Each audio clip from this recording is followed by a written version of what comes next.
오늘 본문 말씀은 시편의 가장 자주 등장하는 주제 가운데 하나이죠. 그것이 무엇입니까? 찬양입니다. 우리가 시편 106편 마치면서도 그 끝부분에서 하나님을 찬양해야 한다 하는 것 생각해 보았는데, 시편 107편에도 또 한 번 하나님을 찬양해야 한다는 사실에 대해서 우리에게 말씀해 주고 있어요. 시인은 뭐라고 말합니까? 여호와 하나님의 인자하심과 그가 인생에게 행하신 기적들로 말미암아 하나님을 찬양하라고 말하고 있어요. 자, 그런데 정말 하나님께서 우리의 찬양을 받으시기에 합당할 만큼 인자하십니까? 여러분 거기에 동의하시나요? 물론 지식적으로 그 사실을 부인할 사람은 아무도 없을 거예요. 맞습니다. 우리 하나님은 인자하신 하나님이십니다. 그러나 이 하나님의 인자하심을 우리가 쉽게 인정하지 못할 때가 참 많이 있어요. 하나님이 인자하신 하나님이다 라는 사실이 잘 느껴지지 않을 때가 있어요. 왜 그럴까요? 그 이유를 세 가지로 이야기할 수 있어요. 그 첫 번째 이유는 이미 우리가 역시 시편 106편에서도 생각해 보았어요. 우리가 왜 하나님의 인자하심을 제대로 잘 느끼지 못하는가? 하나님의 인자하심은 영원한 것이라고 그랬어요. 그러므로 영원한 시간 속에서 하나님의 인자하심을 봐야 되는데, 기껏 우리 인생을 통해서 내가 이 세상을 살아가는 동안 그 시간을 통해서 하나님의 인자하심을 볼 때 하나님 인자하지 않으신 것 같은데, 하나님 인자하시다면 왜 이런 일을 이 세상에 허락하실까? 하나님이 인자하시다면 왜 이런 일을 나에게 허락하실까? 하는 그런 생각이 들 때가 참 많아요. 하나님의 인자하심을 영원이라는 긴 시간 속에 생각하지 아니하고 내게 주어진 7, 80년 혹은 8, 90년 그 시간 속에서 생각해 보면 하나님의 인자하심을 제대로 느끼지 못할 때도 있다는 것이, 뿐만 아니라 하나님의 인자하심을 나 한 사람만 위한 것으로 생각하면 하나님의 인자하심이 잘 깨달아지지 않아요. 왜? 어쩔 때는 나로 하여금 억울한 일을 당하기도 하시고, 어쩔 때는 나로 하여금 손해가 되게 하는, 내가 그런 억울한 일을 당하고 그런 손해를 봐야 할 만한 일을 행하지 않았음에도 불구하고 내게 그런 일이 일어나거든요. 그런 일을 보면 하나님이 정말 인자하신가? 회의적인 생각이 들 때가 있어요. 그러나 하나님의 인자하심은 나 중심으로 생각할 것이 아니라 모두를 중심으로 생각해야 돼요. 우리 모두를 위해서 때때로 나에게 힘들고 어려운 일이 있을 수도 있어요. 하나님이 아무리 인자하시다고 해도 똑같은 시간에 똑같은 장소에서 집신 장사를 하는 사람과 우산 장사를 하는 사람을 동시에 만족시킬 수는 없어요. 왜? 집신 장사는 하늘이 맑아야 되고 우산 장사는 비가 와야 돼요. 그런데 하나님이 인자하시다고 해서 동일한 시간에 동일한 장소에서 그 두 사람을 만족시킬 수는 없는 거예요. 이처럼 우리가 나 한 사람을 중심으로 하나님의 인자하심을 생각하면 하나님 인자하지 않으신 것 같다 느낄 때가 많아요. 그러나 우리 모두를 다 같이 생각하면 내가 좀 손해가 났어도, 내가 좀 억울한 일을 당했어도, 내가 좀 힘들어도 모두 속에서 하나님의 인자하심을 우리가 깨달을 수 있고 느낄 수 있다는 것이, 그러므로 우리는 언제 어느 때라도 하나님은 인자하시다는 사실을 인정할 수 있어야 돼요. 또 한 가지, 왜 우리가 하나님의 인자하심을 잘 느끼지 못하는가? 우리 하나님의 인자하심은 한이 없으시지만, 그러나 죄는 절대로 그냥 지나가지 못하시기 때문에, 하박국 1장 13절에 말하죠. 주께서는 눈이 정결하심으로 악을 참아 보지 못하시며 패역을 참아 보지 못하시거늘.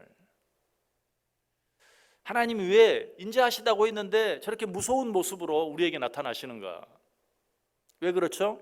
하나님은 인자하시지만 죄는 절대로 그냥 보고 지나치지 못하시기 때문에 그러한 것이. 그래서 우리 하나님께서 어떻게 하시죠? 우리가 잘못하면 책망도 하시고 징계도 하세요.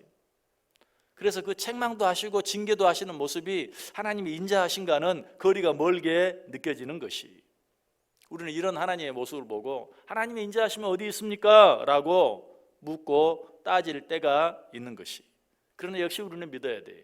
바로 그런 순간이라 할지라도 무섭게 징계하시고 무섭게 책망하시는 순간에도 우리 하나님은 여전히 인자하시다라는 사실을 인정할 수 있어야 돼요.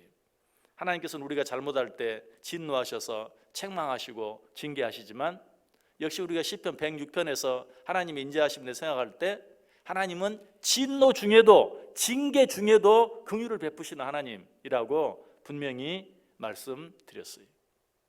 진노하시는 그 모습 자체만 보고 책망하시는 그 모습 자체만 보고 그것이 하나님의 인자하심과 어울리지 않는다고 해서 하나님은 인자하시지 않다라고 생각하면 안 돼요. 하나님은 죄를 참아보지 못하시기 때문에 죄에 대해서 진노하시고 책망도 하시지만 그런 가운데도 하나님은 인자를 베풀어 주세요. 그 증거가 뭘까요? 오늘 우리가 여기 있다는 거예요. 우리 가운데 죄와 상관없는 사람이 있나요? 죄와 상관없는 사람이 한 사람도 없어요. 그럼에도 불구하고 우리가 오늘 여기 이 자리에 남아 있어요. 그게 무엇 때문입니까? 하나님의 인자하심 때문이에요. 우리 하나님은 진노하시지만 책망하시지만 그러나 그 진노를 영원토록 품지는 않으세요. 시편 103편 9절에 말하죠. 자주 경책하지 아니하시며 노를 영원히 품지 아니하시리로다. 뿐만 아니라 우리를 책망하시고 징계하시는 강도도 우리가 저지른 잘못에 비하면 아무것도 아니에요. 시편 103편 10절에 말해요. 우리의 죄를 따라 우리를 처벌하지는 아니하시며 우리의 죄악을 따라 우리에게 그대로 갚지는 아니하셨다. 방금 말씀드렸죠? 우리가 지은 죄대로 우리를 징계하시고 우리에게 갚으시면 어때요? 우리가 여기 있을 수 없다니까요. 그러나 우리가 왜 여기 남아 있어요? 우리를 책망하셨어요. 우리를 징계하셨어요. 그러나 우리가 지은 죄대로 우리가 지은 죄만큼 똑같이 우리에게 갚지는 않으셨기 때문에 우리가 여기 있을 수 있다. 우리의 죄대로 다 갚으면 우리는 오늘 여기 있을 수 없어요. 시편 130편 3절에 말이에요. 여호와여 주께서 죄악을 지켜보실진대 주여 누가 서리이까. 예수님의 말씀을 듣기 위해서 수많은 사람이 모였어요. 예수님께서 말합니다. 저들에게 먹을 것을 갖다 주어라. 빌립이 그 말을 듣고 주여 저 사람들 다 먹이려면 200데나리온의 떡이 있어도 모자랄 겁니다. 회의적인 반응을 보였죠. 또 예수님께서 너희들이 가진 것이 무엇이냐라고 물었을 때 베드로는 뭐라고 말했습니까? 어린 소년의 도시락을 갖다 내어놓으면서 물고기 2마리와 보리떡 5개뿐입니다. 이것이 저 많은 사람들에게 얼마나 되겠사옵나이까? 얼마나 믿음 없는 소리입니까? 그러나 예수님께서는 어때요? 그들의 그 믿음 없음에도 불구하고 그들의 그 회의적인 태도에도 불구하고 오병이어의 기적을 행하셨잖아요. 5,000명을 먹이고도 12광주리가 남는 기적을 행하셨잖아요. 그것이 바로 하나님의 인자하심이. 오늘 시인은 뭐라고 말해요? 그 하나님의 인자하심으로 말미암아 여호와 하나님을 찬양하라. 하나님의 인자하심으로 말미암아 너희에게 행하신 기적으로 말미암아 빌립과 안드레의 그 회의적인 반응, 믿음 없는 반응에도 불구하고 인자함으로 기적을 행하신 오병이어의 기적을 행하신 그 하나님으로 말미암아 너희는 하나님을 찬양하라. 더 안타까운 것은 뭡니까? 그럼에도 불구하고 예수님께서 오병이어의 기적을 행하셨는데 그 오병이어의 기적을 행하신 것을 보고도 조금 후에 그날 밤에 물 위를 걸어오시는 예수님을 보고 제자들이 뭐라고 말했어요? 야, 오병이어의 기적을 행하신 예수님께서 물 위를 걸어오시는 저 모습을 보라 라고 하면서 하나님을 찬양했습니까? 아니죠. 유령이 나타났다. 방금 오병이어의 그 놀라운 기적을 행하시는 것을 보고도 물 위를 걸어오시는 그 예수님 보고 유령이라고 소리치는. 여러분, 그럼에도 불구하고 예수님께서 어떻게 해주셨어요? 이 믿음 없는 놈들아 하면서 그 물에 그냥 빠져 죽도록 내버려 두었습니까? 아니죠. 그들을 다 그 파도 가운데서 풍랑 가운데서 건져내 주신 것을 보게 돼요. 이게 바로 하나님의 인자하심이에요. 우리가 지금 아무리 큰 어려움과 고통 가운데 있다 할지라도 우리가 찰나적으로 남아 한순간이라도 기쁨을 느낄 수 있다면, 행복을 느낄 수 있다면, 만족을 느낄 수 있다면 그것은 다 하나님의 인자하심 때문이에요. 지금 내가 너무 힘들고 어렵다 할지라도 여러분의 기억 속에 너무나 기쁘고 너무나 행복하고 너무나 감사했던 일이 단 한 가지라도 생각이 난다면 여러분, 그것은 하나님 인자하심 때문이에요. 우리는 그것을 누릴 자격이 없는 자들이었어요.